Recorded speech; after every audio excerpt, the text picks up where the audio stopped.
going to add some lighter blonde panels and do Ariel's regrowth.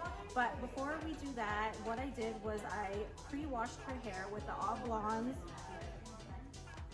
Detox shampoo, and we mix, and then after we're going to use the vitamin C shot and we're mixing it with the treatment.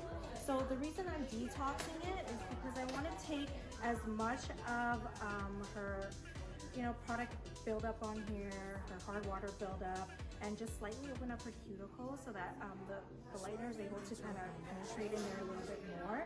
And I love doing that to all my surfaces because it helps to, it's almost like a primer. So you're kind of detoxing the surface and then creating a nice canvas for you to relighten her hair. Now I am moving on to her previously colored hair with permanent color, and this is where the detox was super important, and also taking fine clean sections, because look at that, 30 minutes in and we are already lifted. So I am a true and strong believer of using the detox before any lightening service. Follow me for more tips and tricks.